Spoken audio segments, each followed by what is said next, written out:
محترم جناب پروفیسر عبدالغفار حازم صاحب کہ وہ اظہار خیال فرمائیں۔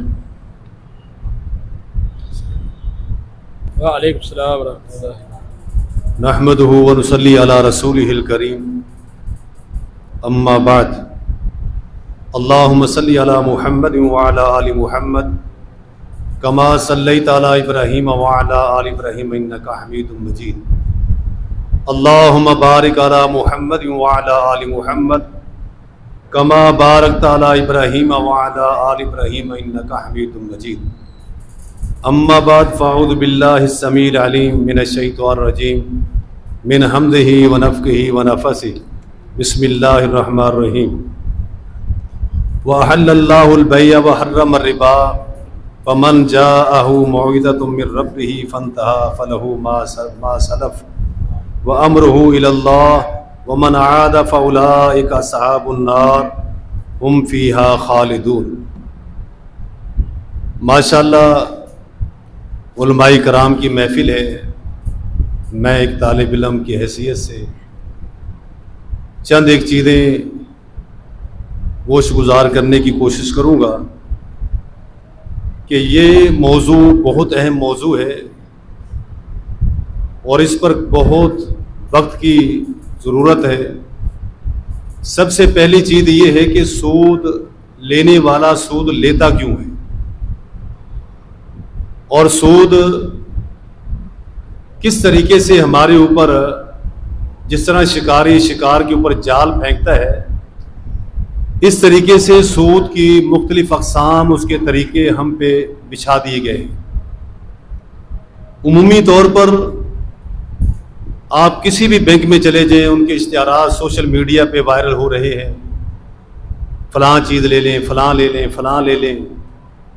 لیکن ایک چھوٹا غریب جو ہے، گلی محلے میں رہنے والا، بچی کی شادی ہے، بیماری ہے، کوئی اچانک کوئی خرچہ آ گیا تو اس کو کوئی قرض دینے کو تیار نہیں، اور وہ مجبوراً سود کی طرف جاتا ہے۔ اور سود جب وہ لے لیتا ہے تو پھر اس طرح پھنس جاتا ہے کہ جس طرح کینسر کی بیماری میں انسان مبتلا ہو جائے۔ وہ جان چھڑانا چاہتا ہے لیکن اس کی جان چھوڑتی نہیں۔ اور پھر یہ سود صرف کسی ایک چیز کے اندر نہیں رہا، بلکہ گلی محلوں میں آپ دیکھیں، نقد اور آسان اقساط میں، ماہانہ اقساط میں دکانیں بھری پڑی ہیں، جو بھی سامان لے لیں آپ۔ تو سود کو اتنا وسیع کر دیا گیا ہے اور اتنا آسان اور سہل کر دیا گیا ہے کہ صرف شناختی کارڈ لائیں اور موٹر سائیکل لے جائیں، گاڑی لے جائیں، کار لے جائیں، فلاں چیز لے لیں، فلاں چیز لے لیں۔ تو یہ ساری سود کی اقسام ہے۔ اور جب ایک غریب جو ہے تھوڑا سا بھی کوئی پیسہ 10,000 50,000 جس طرح شیخ محترم نے بیان کیا لے لیتا ہے، 4 گنا ادا کرنے کے بعد بھی سود باقی ہے۔ اور پھر اگر کہیں قسط شارٹ ہو جائے تو سود اور مزید بڑھ جاتا ہے۔ تو یہ سود معاشرے کے اندر چند ایک چیزوں کو تباہ کر کے رکھ دیتا ہے۔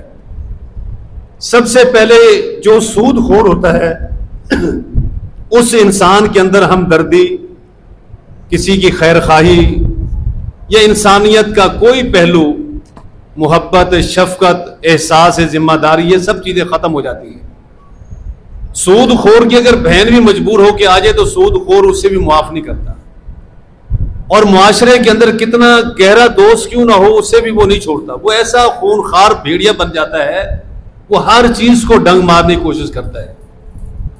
تو علماء کرام اگر دیکھیں، ہمارے گلی محلوں میں ایک واقعہ ہوا تھا، ہمارے کالونی کے اندر، اختر کالونی میں ایک سود خور مر گیا۔ ساری مسجدوں نے جواب دے دیا کہ ہم اس کا جنازہ نہیں پڑھائیں گے۔ ساری مسجدوں نے، دیوبندیوں نے، بریلویوں نے، اہل حدیثوں نے، سب نے کہا ہم نہیں پڑھاتے۔ اگر اس طریقے سے کوئی احتجاج آ جائے کہ سود خور کا بیٹا، اس کا جنازہ بھی نہیں پڑھائیں گے، اس کا نکاح بھی نہیں پڑھائیں گے، اگر اس طریقے سے بھی اگر ہم احتجاج کریں گے تو یہ بھی احتجاج بہت کارآمد ہوگا۔ اور اسی طرح سود خور شادی بیاہ کی دعوت دے، ہم کہیں نہیں جی ہم نہیں آتے تمہاری دعوتوں میں، تم تو سود خور ہو۔ یعنی اصل حقیقت یہ ہے کہ ہم یہ دیکھتے ہیں کہ سود عام طور پہ، جس طرح شیخ نے فرمایا کہ عوام نہیں جانتی، کچھ لوگ جانتے ہیں کچھ نہیں جانتے۔ وہ سود کو حرام کی اس کیٹیگری میں لے کے نہیں جاتے, اس تناظر میں لے کے نہیں جاتے جس طرح کتا حرام ہے, سور حرام ہے, یا کوئی اور حرام جانور ہے, اس کا گوشت ہے, اس کو لوگ سمجھتے ہیں یہ حرام ہے لیکن یہ حرام نہیں ہے. اس کی وجہ یہ کہ ہمارے اندر کچھ مفتیان نے راستے نکالے ہیں, ان راستوں کا وہ سہارا لے لیتے ہیں. تو ان سہاروں کی وجہ سے بھی ایک سود ہمارے ہاں ختم ہونے کا نام نہیں لیتا. بڑی بڑی فیکٹریاں دیکھیں, ملیں دیکھیں, اگر کوئی مشین لینا چاہتا ہے اور وہ مشین پر ابھی سوچ ہی رہا ہوتا ہے تو بینک سب سے پہلے پہنچ جاتی ہے کہ جی ہاں یہ مشین آپ لینا چاہتے ہیں اٹلی سے, فرانس سے, جرمنی سے, اور یہ ہے 20 کروڑ کی, ہم آپ کو لے دیں گے. اور پھر آپ کیا ہمیں دو گے؟ تو وہاں سے فیکٹری میں وہ مشین انہوں نے منگوا لی اور اس کو مل گئی وہ 22 کروڑ میں یا 23 کروڑ میں. اب اس مشین کی جو پروڈکٹ ہوگی اس پر بھی اس نے اس خرچے کو لگانا ہوتا ہے. یہ ہمارے ہاں جو مہنگائی کا تناسب بڑھ رہا ہوتا ہے, یہ حقیقت میں اگر آپ کبھی دیکھیں جو چیز جس فیکٹری سے بن رہی ہے اس پر وہ اپنا ساری چیزوں کو لاگو کر کے اپنا ریٹ طے کرتا ہے, اس کے بعد اس کو مارکیٹ کے لیے بھیجتا ہے. اور یہ مہنگائی اس وجہ سے بڑھ رہی ہے. گاڑیاں دیکھ لیں ہماری, یہ کوچیں جو چل رہی ہیں 5-5, 50-50 ہزار, 100 کوچیں تو کہاں سے آتی ہے؟ سب اسی طرح آ رہی ہیں. اور فیکٹریوں کے اندر مشینری آ رہی ہے, اس کے علاوہ دیگر اب سولر ہر گھر کی ضرورت ہے. اب ایک غریب آدمی سوچتا ہے کہ یار اگر میں دیکھوں میرا ہر مہینے بل 20,000 روپے آ رہا ہے, ساری بینکیں دے رہی ہیں, ادارے دے رہے, چھوٹے چھوٹے ادارے لوگوں نے بنا لیے کہ لوگوں کی مجبوری ہے, مجبوری سے فائدہ اٹھاؤ. اب وہ سولر سسٹم جو ہمیں 3 لاکھ کا پڑتا ہے اور وہ 5 لاکھ میں یا 4.5 میں جہاں وہ پھنس گیا بندہ اس کو پھنسا کے وہ دے دیں گے.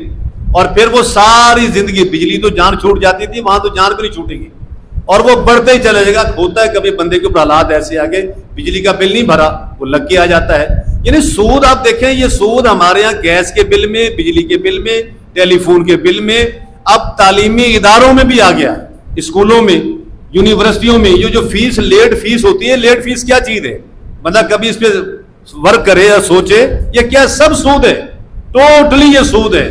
جب تک عوام کے اندر ان چیزوں کو, جس طرح علماء کرام کہہ رہے تھے خطبات میں, سوشل میڈیا پہ, دروس میں, ہر جگہ ان چیزوں کو ہم لے کے پھینکے کہ حضرات یہ دیکھیں یہ سود کی ساری اقسام ہے.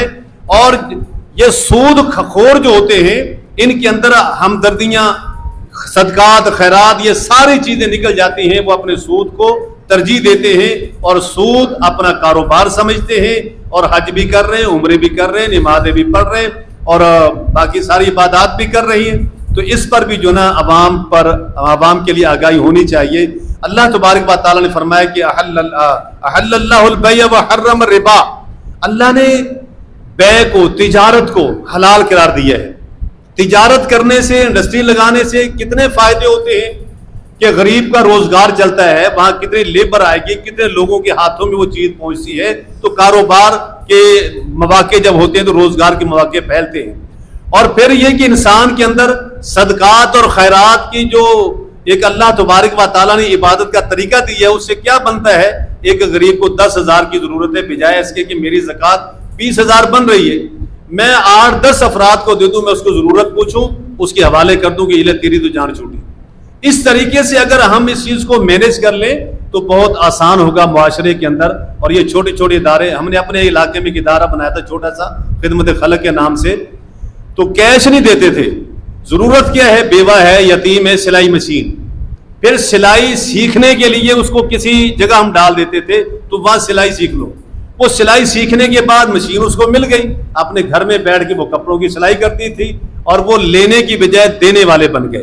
چھوٹے چھوٹے کاروبار لوگوں کو کرا دیے جائیں تو یہ بھی ایک طریقہ ہوتا ہے. لیکن رہا پاکستان کا آئین اور پاکستانی حکومتیں, وہ سب جانتے ہیں یہ وعدے کچھ ہوتے ہیں, کہتے کچھ ہیں, کرتے کچھ ہیں, ہوگا کچھ نہیں. لیکن یہ کہ علماء اپنی ذمہ داری آواز بلند کرتے رہیں. اللہ تعالیٰ قرآن و سنت پر عمل کرنے والا بنائے. آمین.